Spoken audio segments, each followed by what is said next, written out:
Today's story was written by the author of this book, which is about a world where humans never evolved to begin with. There will be a link in the pinned comment where you can find this book. Be sure to check it out. Thank you so much. Mom was in the middle of a story about her colleague Nancy when the phone rang.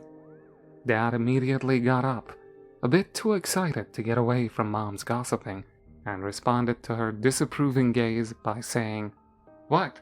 We've all finished eating. This might be important." Rooster barked outside, either to get our attention or to scare off some trespassing rodent. My little brother, seeing my dad's departure from the table as an excuse, asked if he could go outside and play with him. Mom waved him away, and while he shot off like a rocket, she poured herself some more wine. "I'm guessing you have somewhere more important to be as well, Jill?" she asked me. "Please, don't let me stop you.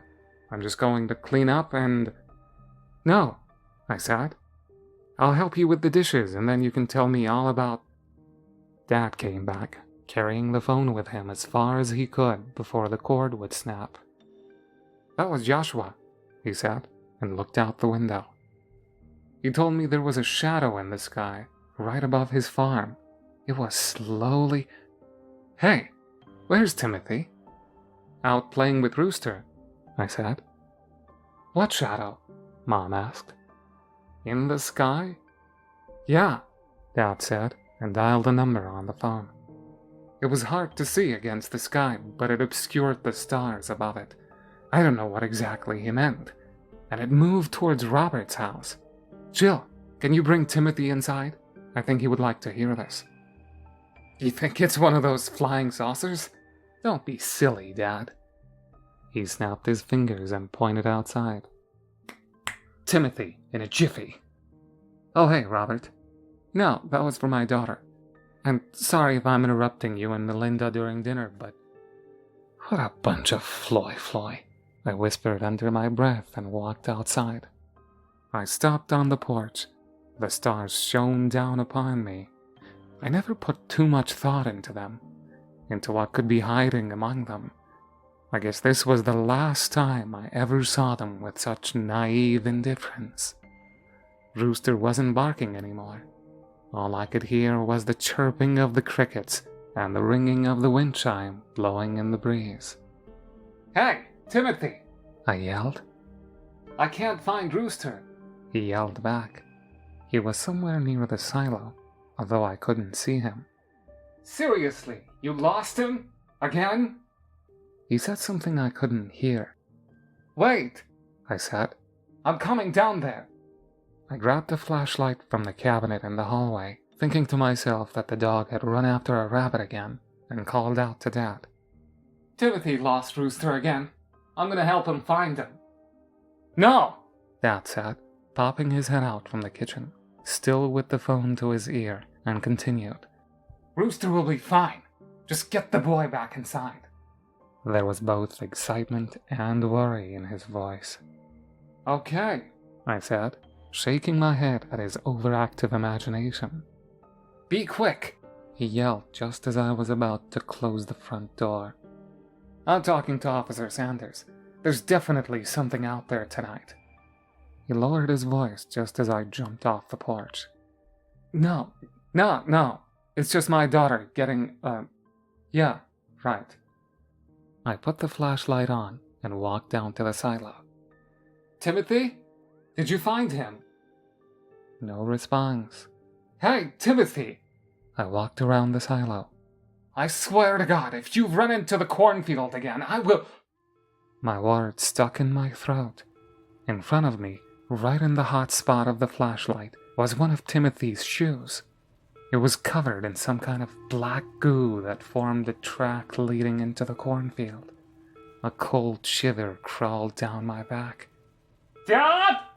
Come out here now!" I decided to run back towards the house, changed my mind, and ran towards the cornfield instead, but stopped in my tracks when I realized I had no idea how to find him in the middle of the field. I didn't even dare to think about what that black goo could have been. Dad! I yelled as I climbed up the ladder at the side of the silo to get a bird's view of the field. Timothy is in the field. Something slowly moved across the field. I couldn't see what it was, only that the corn gave way to it as it pressed forward. Dad finally ran out of the house, his flashlight in one hand and his rifle in the other. He stopped beneath the silo and picked up Timothy's shoe. Dad, I said. I'm up here. Go back inside. He said. Something ain't right here, and I can see where he is. I interrupted. If you run in a straight line from where you stand, you'll be able to catch up with him. Go, Dad. Dad took off without so much as a word. I hurried down the ladder and was just about to go back to the house to check in on Mom when Dad's rifle went off. I froze.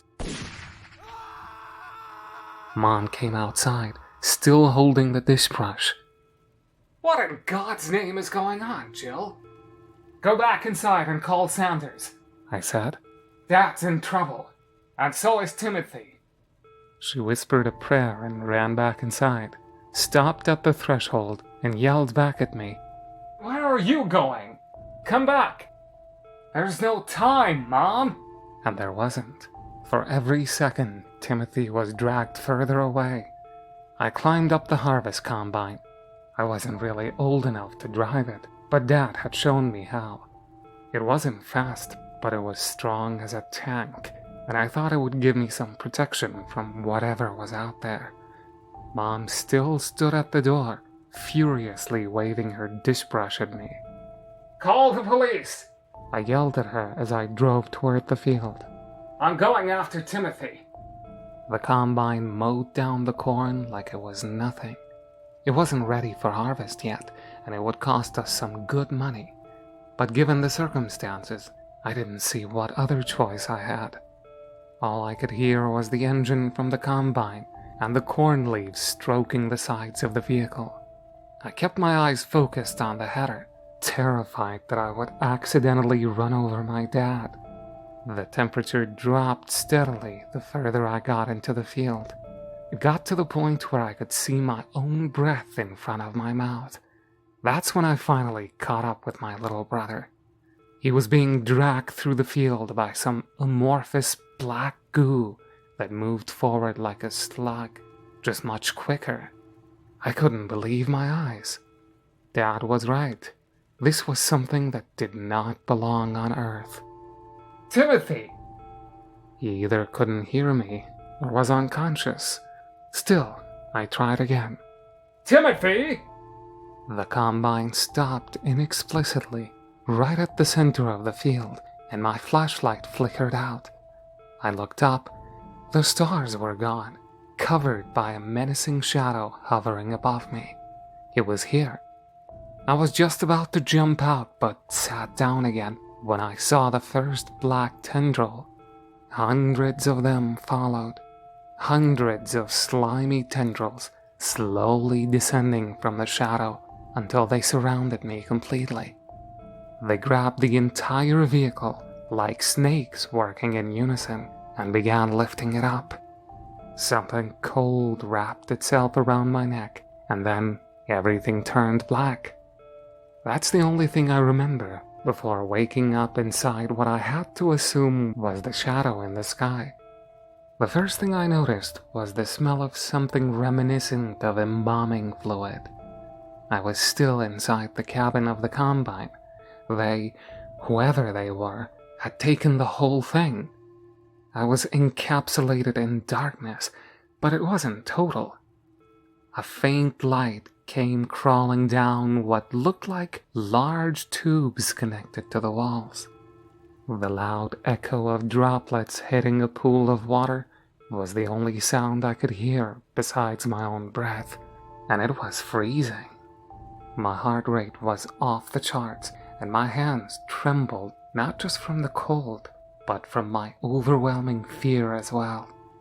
I climbed out of the vehicle and stepped right into knee-deep water. I wanted to yell for my brother, to see if he was here somewhere as well, but I couldn't without having to fear bringing unwanted attention to me. For now, I seemed to have been left alone, and I wanted to keep it that way for as long as possible. I waded through the water until I came to one of the tubes. They were made of some kind of metal, almost like silver, but dimmer. Pulsating black strings, similar to the creature that had taken my brother, covered the walls. I walked through the tube, still a bit groggy. Just before it curved to the right, I heard a gloppy sound behind me. I froze and slowly turned around. Two of those unnaturally quick slugs, one attached at the bottom and one at the top of the tube, moved towards me. My scream echoed through the tube. I ran the fastest I've ever run. Every footstep reverberated through the metal. Then I slipped and slid downwards. I reached a pretty high speed, getting further away from the creature behind me, but when I came to a stop, I was met with 3 more of those hideous beasts, and there was nowhere to run. One of the slugs raised its upper body, revealing a round, toothless mouth. The black lips expanded slightly, then it sucked in mucus from invisible holes on its body and expunged it through the mouth. The black snot hit my face with such a force that I fell to the ground. The last thing I remember before losing consciousness was the smell of something akin to ammonia. I woke up in a spherical room, suspended in the middle by black tendrils. Strange instruments, entangled with black goo, extended from the walls with metallic arms. Here and there, attached to the slime, I could see black eyes staring at me without blinking as the instrument circled my body. I sobbed, but it didn't change their indifferent stare. One of the instruments was equipped with a long, sharp needle. It moved toward my face. I shut my eyes, only to have them forced open by some other instrument appearing from behind me. I begged them to stop, but the needle just kept approaching my eye. It came closer and closer. For the first time in my life, I prayed without being told to do so. And then, not more than a second before the needle would have pierced my cornea, the entire room shook violently. The needle stopped, and strange, high-frequency clicks erupted from everywhere.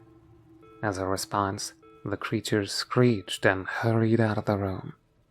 I remained suspended in the air for some time, yelling for my brother until everything shook once more, and I was released by the tendrils holding me in place. I fell hard, hitting my knee on the metal floor. The pain shot through my body, but I forced myself up on my feet nevertheless. The opening to the room wasn't where you would expect a door. It was just a hole at the center of the wall. If it wasn't for the solid, black tentacles around the opening, I would never have been able to climb out. Getting out was still a struggle though, as touching the substance made my hands sting, just as if I was climbing a wall of nettles. Back inside the tube on the other side, I limped forward while keeping my blistering hands open to avoid friction. The pain was the only thing present in my mind, but I had no other choice but to ignore it and move on. I looked inside every opening. This part of the tube was connected to several rooms just like the one I had been trapped in. In one of them, after almost giving up, I found my brother. He had already suffered the fate I had just escaped. The needle had pierced his eye and entered his skull. His mouth, covered in vomit and blood, trembled slightly. He was still alive. I couldn't tell what they were trying to accomplish, if they were sucking something out of him or pouring something inside of him. I yelled at him, trying to wake him up. I wish I hadn't done that. I wish I had let him sleep. He opened his left eye. I could see the sadness in it, even though the rest of his face appeared to be paralyzed. A tear escaped from it. He struggled to speak, and his slurred words echoed through the chamber. Help me, please. He closed his eye, releasing more tears. Mom, Please? Black vomit gushed out through his mouth, silencing him. I was just about to climb inside, even though I didn't know what I could possibly do to help him, when one of those cursed creatures appeared behind me. I'll come back for you, I said to my little brother. I promise. I had to run again, an almost impossible task given my damaged knee. The creature was almost upon me when a part of the wall was suddenly blown out, revealing the night sky. We were soaring above the clouds, a sight I had never seen before. I had to hold on for dear life not to be sucked outside. The creature wasn't able to do the same, and disappeared into the night with a devilish hiss coming from the hole that was its mouth.